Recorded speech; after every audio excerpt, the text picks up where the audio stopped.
কিন্তু আন্দোলনটা এনারা করছিলেন সরকারি চাকরি যাতে করা যায়, এবং বাংলাদেশের প্রায় সব বা অন্তত বিরাট একটা পার্সেন্টেজের লোকজন সরকারি চাকরি করতে চায়, কারণ ওখানে ক্ষমতা তো আছেই, সাথে 2 নম্বরের টাকা উপার্জন করা যায়, সব ছেড়ে ছুড়ে সব করে, এবং সেই কাডারগুলোরই অনেক বেশি ডিমান্ড থাকে, যেগুলোতে এই ধরনের অন্যায়, এই ধরনের খারাপ টাকা সহজে পাওয়া যায়।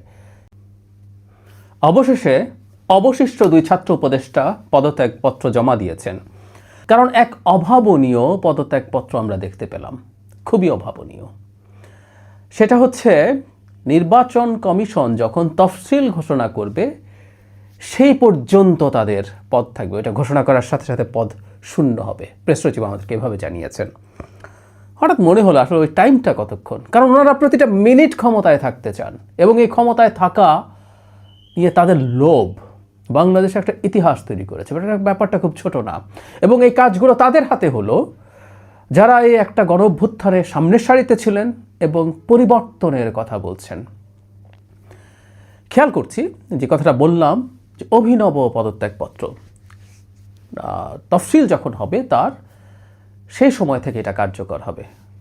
মানে আমার একটু মাথায় হঠাৎই মনে হলো, তাহলে পয়েন্ট কোনটা? আমরা জানি আজ প্রধান নির্বাচন কমিশনার তফসিল ঘোষণা করবেন বেতার টিভিতে ভাষণের মাধ্যমে। তো উনি যখন শুরু করবেন তখন পদ শূন্য হবে না, যখন শেষ করবেন তখন পদ শূন্য হবে? শেষ করলে মানে যখন ওনার যে স্পিচটা 5-7 মিনিট 10 মিনিট হবে, শেষটা হিসাব করলে ওনার 10 মিনিট বেশি থাকতে পারেন। একটু ফান মনে হচ্ছে, কিন্তু আসলে এই রকম কাজই তারা আসলে করেছেন। নাকি আবার এই প্রশ্ন কেউ করবেন যে তফসিলের ব্যাপারে তারা কনফিডেন্ট না, সেই কারণে শর্তটা এভাবে রেখেছেন, যদি কোনো অনিবার্য কারণে তফসিল পিছিয়ে যায়, ধরলাম 15 দিন, 1 মাস, 2 মাস, 5 মাস, 6 মাস, 1 বছর, তাহলেও তারা উপদেষ্টা থেকে যাবেন। মানে কি পরিমাণ সিকিউরডভাবে তারা এটা করেছেন, যতটা সম্ভব যেন পদে থাকা যায়, পদ আঁকড়ে ধরে রাখতে হবে। পুরনো বন্দোবস্ত এগুলো, অথচ শুনছিলাম নতুন বন্দোবস্তের কথা। যেটা বলছিলাম, আমাদের ইতিহাসে এই পদত্যাগপত্রটা খুবই গুরুত্বপূর্ণ আলোচনার বিষয় হয়ে থাকবে। এই দুজনের পদে থাকা বহুদিন থেকে অনুচিত ছিল। পত্রিকার মারফত আমরা জানতে পারি গত সেপ্টেম্বরেই প্রধান উপদেষ্টা তাদেরকে বলেছিলেন পদ থেকে সরে যাওয়ার জন্য। ওই ভদ্রলোক, মানে প্রধান উপদেষ্টার কথা বলছি, ওনার কঠোরই হওয়া উচিত ছিল, চাপ দিয়ে তাদেরকে বের করে দেওয়া দরকার ছিল।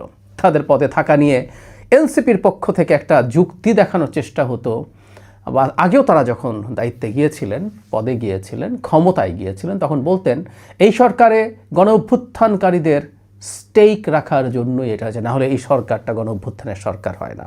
তো তাহলে এখন তো গণঅভ্যুত্থানের সরকার না, একটা নির্বাচন করবে গণঅভ্যুত্থানের সরকার না এমন একটা সরকার, সেটাকে তারা তাহলে কিভাবে দেখেন?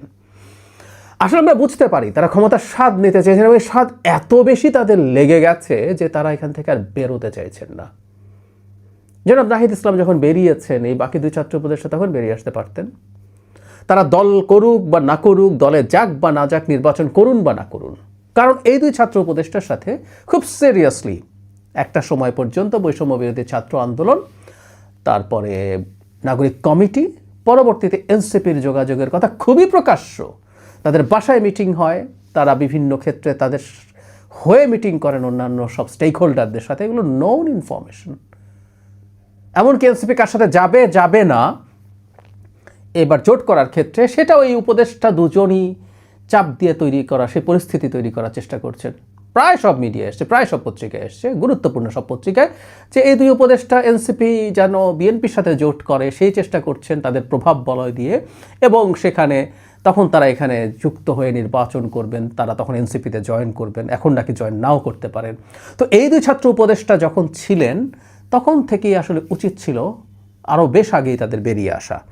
আর একটা কথা ভাঙা রেকর্ডের মতো শোনাবে, কিন্তু আমি বারবার বলতে চাই, এনাদের নির্বাচনে পার্টিসিপেট করা অনৈতিক। এটা নাহিদ ইসলামের ক্ষেত্রেও সত্য। নভেম্বর মাসে একটা অধ্যাদেশ পাশ হয়েছিল উপদেষ্টা পরিষদে, খেয়াল করি, উপদেষ্টা পরিষদ পাশ করেছে, কিন্তু এটা অধ্যাদেশ হয়নি, কারণ রাষ্ট্রপতির কাছে শেষে পাঠিয়ে সাইন করানো হয়নি। সেখানে স্পষ্টভাবে বলা ছিল, বিবিসি বাংলা একটা রিপোর্ট করেছিল, যে কেউ দেখে নিতে পারেন, যে এই উপদেষ্টা পরিষদে যারা আছেন তারা কেউ আগামী সংসদ নির্বাচনে পার্টিসিপেট করবেন না, বেশ খানিকটা আগের তত্ত্বাবধায়ক সরকারের মতো।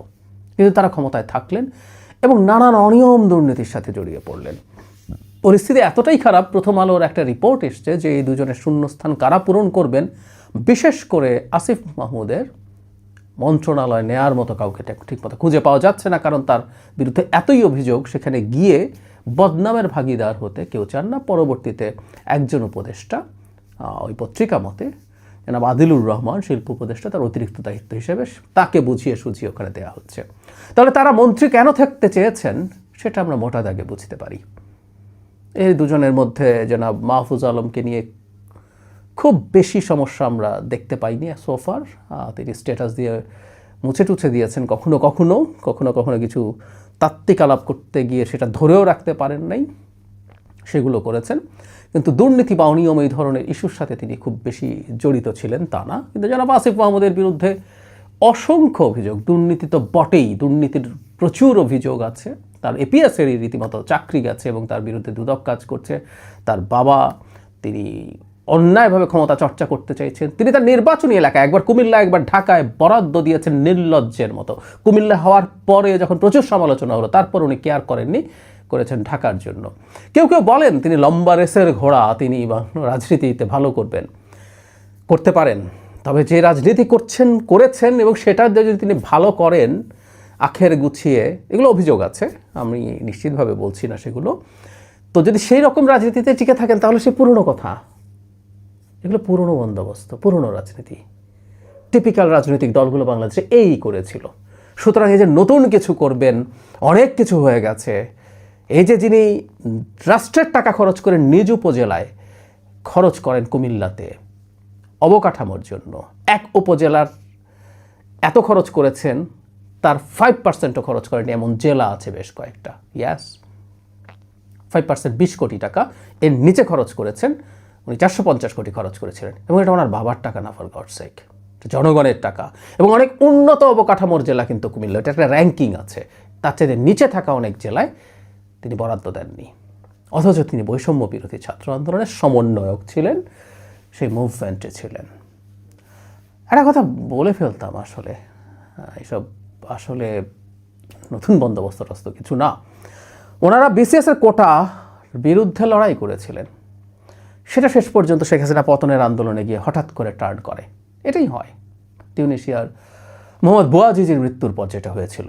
আমি বহুদিন থেকে, আমাকে যারা শোনেন, আমার লেখা যারা পড়েন, তারা জানেন শেখ হাসিনার সময় কয়েক বছর থেকে আমি তিউনিসিয়া মডেল বাংলাদেশে হবে বলে বলছিলাম। কোনো না কোনো একটা ফর্মে, কোনো না কোনো একটা ঢঙে এটা ঘটে যাবে। কিন্তু আন্দোলনটা এনারা করছিলেন সরকারি চাকরি যাতে করা যায়, এবং বাংলাদেশের প্রায় সব বা অন্তত বিরাট একটা পার্সেন্টেজের লোকজন সরকারি চাকরি করতে চায়, কারণ ওখানে ক্ষমতা তো আছেই, সাথে 2 নম্বরের টাকা উপার্জন করা যায়। সব ছেড়ে ছুড়ে সব করে, এবং সেই কাডারগুলোরই অনেক বেশি ডিমান্ড থাকে, যেগুলোতে এই ধরনের অন্যায়, এ ধরনের খারাপ টাকা সহজে পাওয়া যায়। এবং তাদের বেশিরভাগেরই পছন্দ থাকে প্রশাসন এবং পুলিশ, যেগুলো শেখ হাসিনাকে ক্ষমতায় রাখতে সাহায্য করেছিল। আমরা সে সময়কার অনেক তরুণকে তো এটা বলতে শুনিনি যে হাসিনার অধীনে আমরা কোনো বিসিএস দেব না, আমরা হাসিনার কাজে লাগবো না। যারা এই আন্দোলন করেছেন তারা পুলিশ এবং প্রশাসনে যদি চাকরি হতো, তারা শেখ হাসিনার হয়ে কি গণতন্ত্রের লড়াইকে দমন করতে যেতেন না? তারা পরবর্তীতে পদায়িত যদি হতেন বিভিন্ন নির্বাচনী দায়িত্বে, তারা কি শেখ হাসিনার ভোট ডাকাতির বিরুদ্ধে ফাইট করতেন, নাকি সেটাকে সহায়তা করতেন? আমরা এগুলো বুঝতে পারি। সেটারই একটা রিফ্লেকশন আসলে খুবই হতাশাজনক, খুবই মর্মান্তিক। কিন্তু এতটা হবে সেটাও ভাবিনি। আমি ভেবেছি তারা শেষ পর্যন্তই থাকবেন, অন্তত 7 দিন, 10 দিন, 15 দিন হাতে রেখে তারা হয়তো কাজগুলো করবেন, রিজাইন করার কথা বলছি না। শেষ সেকেন্ডটাও তারা ব্যবহার করতে চাইছেন। মাই গড, আমি এতটাও কল্পনা করি নির্লজ্জতার, মানে কথ্য ভাষায় বলে ছ্যাঁচড়ামোর এই পর্যায়ে তারা নামবেন, এতটাও কল্পনা করিনি। খুবই দুর্ভাগ্য আমাদের। তাদের কাছে আমাদের ঋণ আছে, তারা অত্যন্ত গুরুত্বপূর্ণ রোল প্লে করেছেন, সেটা মিথ্যা হয়ে যায় না। কিন্তু পরবর্তীতে এই তরুণদেরই এই অবস্থা দেখার চাইতে মর্মান্তিক, দুঃখজনক আর কিছু হতে পারে না।